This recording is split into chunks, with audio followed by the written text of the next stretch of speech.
Hello and welcome. We're here today, June 17th, 2025.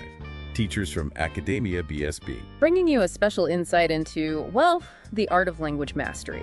And if you're student-focused, maybe navigating that demanding path towards university.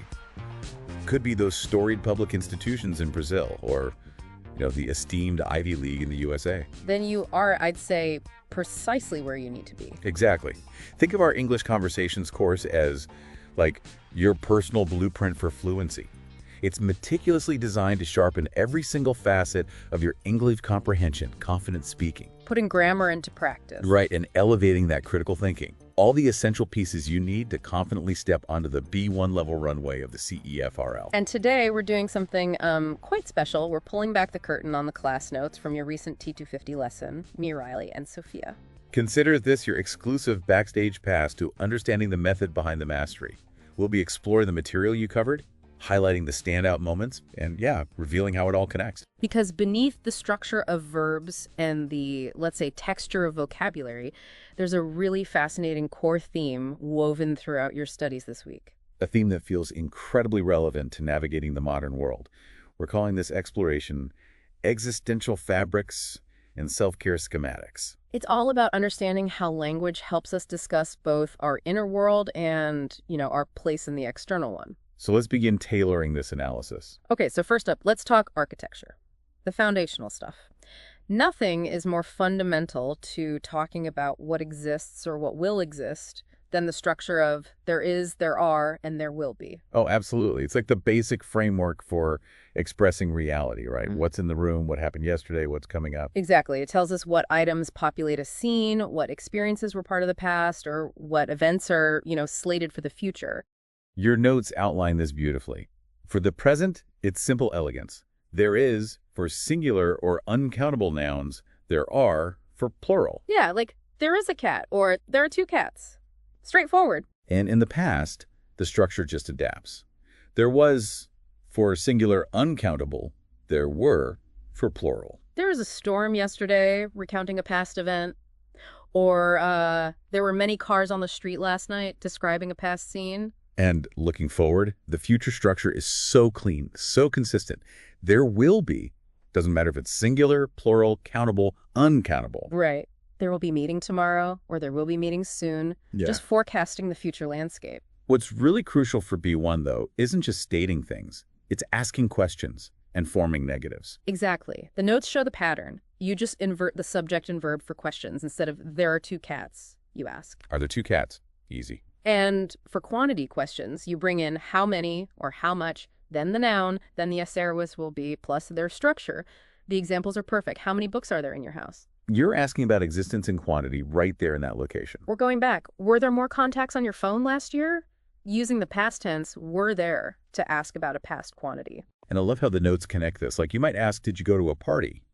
Which is simple past. And then follow up with, was there good food at the party? Asking about existence at that past event, it flows. Okay, quick point though. Where do students sometimes get tangled up with this? A common one is using have instead of there iser for existence in a place. Saying my house has 100 books is fine for possession, but... But there are 100 books in my house is specifically about what exists in this space. Different nuance. Precisely. Choosing the right structural fabric, you might say. Speaking of fabric, or maybe quantity, let's tailor our focus to that distinction. Countable versus uncountable nouns. Yeah. Super important for quantities, whether you're talking textbooks or, coffee for exam week. Definitely key for knowing when to use how many versus how much. It seems simple. How many for countable nouns, the notes list, exam, test, book, person, things you can count individually. 1 exam, 2 exams. Got it. But how much is for the uncountables? Often substances, abstract ideas, maybe collections treated as one thing. Your notes mention classics. Water, milk, rice, sugar, money. Right. The source material from Unit 70 and 71 adds things like wood, gold, or abstract concepts like advice, business, furniture, news, progress. You can't easily break those down into individual units. You wouldn't say 2 furnitures or 3 advices. It sounds wrong. Exactly. But here's where measurement units come in, like adding specific hardware to your design, to use our analogy. Your notes list bottle, dollar, carton, box, bag, spoon, glass, cup, liter. These units let you quantify the uncountable. You can't ask how many rices, but you can ask how many kilograms of rice. Ah, because now you're counting the unit, which is countable. Precisely. Or you can still ask how much rice if you're just interested in the substance itself. Choosing the right measuring tape and mentioning imperial and metric systems is spot-on crucial if you're traveling or studying abroad. Pounds versus kilograms, inches versus centimeters. You need to know. Yeah, the context matters. The exercises in the source material reinforce this. You need some sugar, uncountable, not a sugar. How much wine, uncountable, versus how many bottles of wine, counting the unit. And don't forget those tricky nouns like advice, furniture, homework. They're uncountable. They take singular verbs. Right. And if you want to talk about one specific instance, you need phrases like a piece of advice or an item of furniture, specifying a unit when the noun itself isn't countable. Mastering these really ensures your descriptions are, well, perfectly tailored. Ready for a quick pause in our stylistic review? Absolutely. Let's take a moment. Welcome back. We've just unpacked the architecture of their Isar and refined our measurements with countable and uncountable nouns, building that solid framework. Yep. Now let's loosen up with a quick tongue twister using some of those linguistic threads we just handled. Specific statistical structures sound sensationally sophisticated. Ooh, I like that one. Okay, my turn. Mireille meticulously measured many metric masterpieces. Very nice. All right, let's continue exploring the notes. We're shifting from the scaffolding to the texture and feel, pronunciation. Ah, yes, the finished work on your communication ensemble. Clarity, confidence, getting sounds right is non-negotiable for B1. Totally. The notes list specific words from past and current classes for practice. From the past class, feminism, Nazism, communism, capitalism. Notice that common ismism ending. Ism. It's a specific sound blend you want to nail. And then that classic tricky pair, women versus woman. Spelling so similar, vowel sounds totally different. Right. Women for women, plural. Women for women, singular. It's like mistaking silk for wool based on a glance. Sounds matter. Definitely. Then we had neo versus new. King, different. Constitution, specific. Each one has its own little pronunciation quirk, maybe stress or a vowel or consonant clusters. Now, for the current class, the note lists feminists. Okay, assuming this connects to feminism from the past notes, maybe discussed in a sentence like, many activists fight against feminism. Let's focus on that ism sound again, sonnesans. Yeah, let's contrast it. How does feminism sound compared to, say, analysis, socires, or crisis, cisgracis? The end in ix, right? Not esism. Good point. Or even criticism, ciscrisism, that does have isism, but the stress pattern is different. It's on the first syllable, criticism, whereas feminism is femism. Focusing on these little details makes a huge difference in clarity, whether you're talking big ideas or just ordering lunch. Couldn't agree more. Okay, from polishing sounds, let's look at language usage, how phrases actually function. Right. This is about using specific structures that add nuance, like choosing the perfect accessory.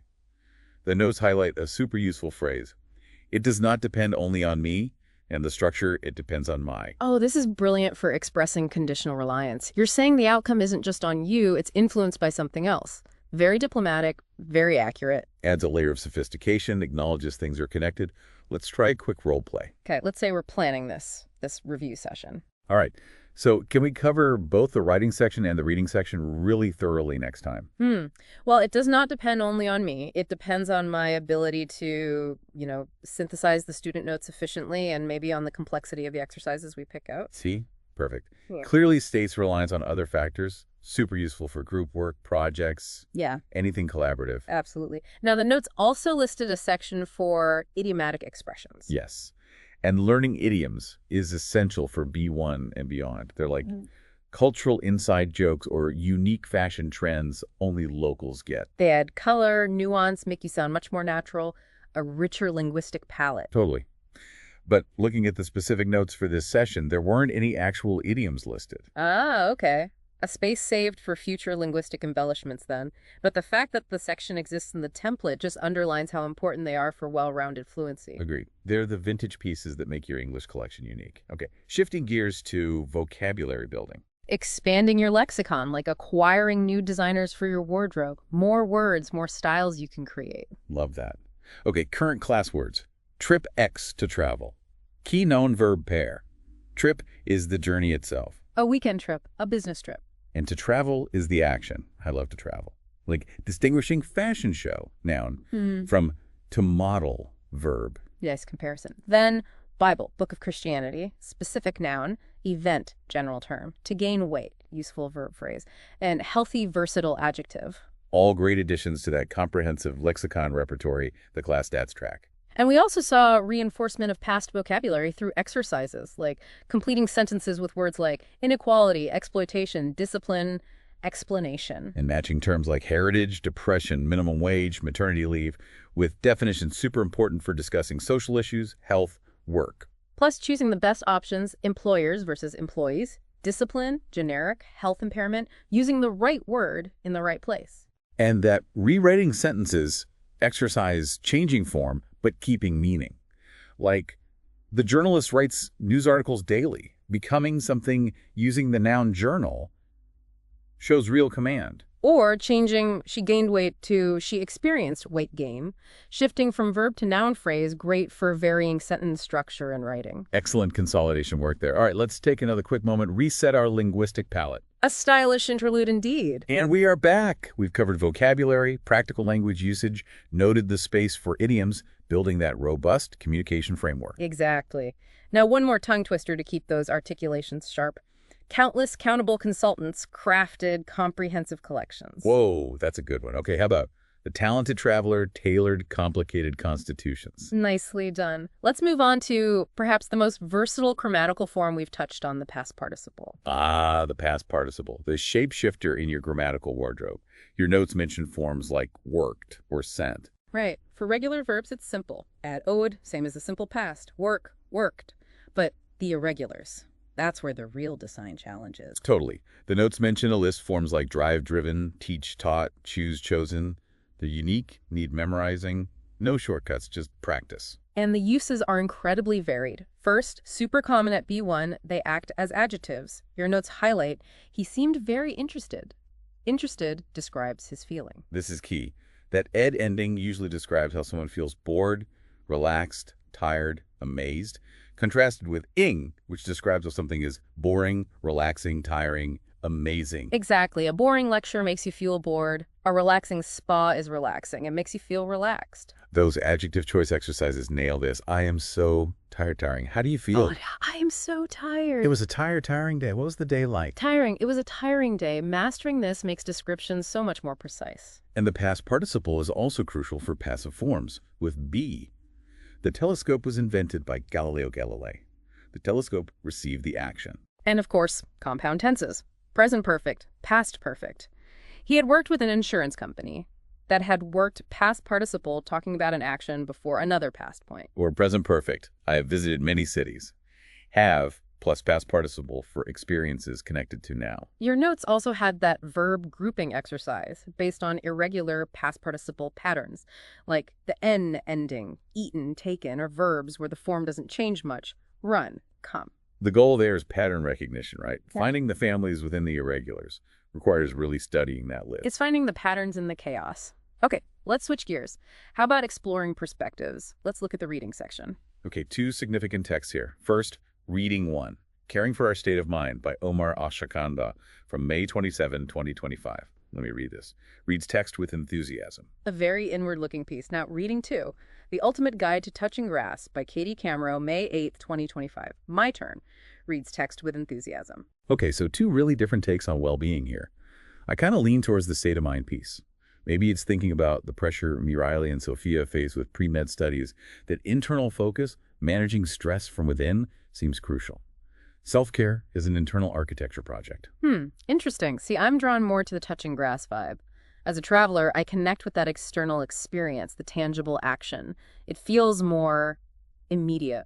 Like, get out, connect with something real. Maybe a better ROI for busy students. Limited time, maximum impact by changing scenery. ROI. Okay, Mr. Travel Influencer. But is touching grass really the most in vogue approach right now? Isn't mindfulness, that internal curation, getting more attention? Like building a sustainable internal collection rather than chasing fleeting external trends? Sustainable internal collection. I like that. But sometimes you need that external refresh. Think of it like adding a bold new piece to your travel wardrobe versus just reorganizing your existing closet. Both have value, but one feels more like an adventure. Which approach provides the better return on investment for a student's limited time? Fair point. I guess it depends on the individual's needs at that moment. So for you listening, which perspective fits your aesthetic better right now? The internal reflection or the external action? Why does that choice matter for managing your own collection of daily challenges? It's worth considering. Definitely. Okay, from reading perspectives, let's talk about expressing your own perspective, the writing section. Right, the essay exercise. This was a big one, critically reflecting on being both a student and a citizen, how they influence each other, guiding principles, all in a formal essay, 250 words minimum. This tests more than just grammar. It's about structuring arguments, developing ideas, expressing complex thoughts clearly in writing. B1 level critical thinking on display. And the first drafts? From Mary and Sophia. Good starting points. They introduce themselves, their interests, where they're from. Laying out the basic fabric pieces, as we said. But, as initial drafts, they needed significant development to really meet the prompt's requirements. Word count was low, and they were more factual statements than deep reflections on the core questions. Exactly. The prompt asked for a specific design, a formal analytical essay. The first drafts were sketches. Important, but not the finished piece. The notes mention the teacher-provided feedback, the second draft teacher's enhancement insights. Which is basically the blueprint for refining that design, right? Yeah. Guiding them on expanding ideas, adding depth, structuring paragraphs, improving transitions, heating that word count, and really addressing the prompt. The goal, as noted, is a final version ready for the school's blog. Polished, publication-worthy, showing sophisticated B1 English and critical thought. Taking that sketch and turning it into a real statement piece. Now, from written statements to spoken ones, speaking training. Key for fluency and confidence. The notes say this involved reading a text aloud, focusing on highlighted words and phonetic pairs. We don't have the specific text, but the principle is vital. Reading aloud is physical practice, producing sounds, linking words, getting the rhythm. Comparing highlighted words to phonetic pairs, like we discussed with woman, trains the mouth and ear. It's the rehearsal that makes the performance smooth. And complementing speaking is listening and comprehension. Training your ear to authentic English. The notes stress using real-life, English native, up-to-date materials. Crucial for B1 and academic goals. You need to understand different speeds, accents, contexts, lectures, conversations. Tuning your receiver to the full frequency of the language. And finally, watching and understanding adds that visual layer. As the notes highlight, watching movies, news, series, real-life events in English is invaluable. It's not just fun, it's powerful learning. Visual context, body language, setting aids comprehension, gives cultural insights. Makes the language come alive, connects it to the real world, a full lookbook of English culture, you could say. We've covered a huge amount today, from the fabric of existence with Derisar to tailoring quantities, perfecting pronunciation stitches, refining phrases, building vocabulary, and honing all those core skills. A really comprehensive review of the essential elements they've been assembling. All right, let's take our final break before we wrap things up. Sounds good. Welcome back for the final segment. We've journeyed through grammar, vocabulary, pronunciation, reading, writing, and communication skills. Now for one last tongue twister challenge. Sophia successfully solved specific statistical questions spontaneously. Ooh, tricky. Okay, maybe. Paulo polished pounds while pondering past participles. Huh. Very good. All right, looking at the overall picture now, the class notes, the class stats for Mariley and Sophia. The effort is really evident. Totally. That vocabulary growth, 45 new words, and the comprehensive lexicon repertory hitting 521 words, that's serious progress. You're actively building those blocks. And the engagement numbers. 50 minutes of oral fluency and speech engagement span, you're using the language, and over 2.5 hours in listening wavelength. That's impressive dedication. Seriously. That phonetic deviation ratio is just 8%, really low. It means you're hearing and producing sounds with great accuracy. Excellent sign. Now, the initial writing drafts, yes, they showed they were starting points needing development for that formal essay structure. Which is totally normal at this stage. It's just an exciting opportunity for growth within that B1 framework, adding depth and analysis. Perfecting the fit for those final academic statement pieces. And hey, remember, AcademiaBSB's methodology, it's designed to guide you. So doing the homework list in your notes, it isn't just, extra stuff. It's the vital practice that makes everything click. It's the essential styling and tailoring that ensures your whole academic look comes together flawlessly for those university goals. Consider it non-negotiable prep for the runway. Couldn't have said it better myself. Now, let's bring our theme, existential fabrics and self-care schematics, full circle. We started with readings on our inner state and connecting externally. That idea of connecting externally really links back to that Touching Grass article you read from National Geographic by Katie Camero, published just last month, May 8th, 2025. Right, a fascinating piece. It discusses being chronically online and the ancient solution, nature. It quotes experts like Holly Ann Passmore, a psychology professor. And Passmore says something really profound about finding our place, whether amidst academic pressure or just life. She notes that spending time outdoors, engaging with nature, makes you realize that you're part of a greater whole. Wow, that's a powerful thought to end on. As you, Mariley and Sophia, focus on honing language, managing pre-med demands, navigating the world, how do these acts of self-care and connection, tending to your inner state, or just stepping outside to touch grass, how do they redefine your sense of belonging, reminding you that you're part of something much larger than just yourself? It's the essential fabric holding the whole schematic together, isn't it? And that really is the essence of mastering a language. It's more than just rules or lists. It is not only about the language, it is all about communication. Thank you so much for joining us for this review. Keep practicing, keep connecting, and keep building that magnificent linguistic collection. Until the next session.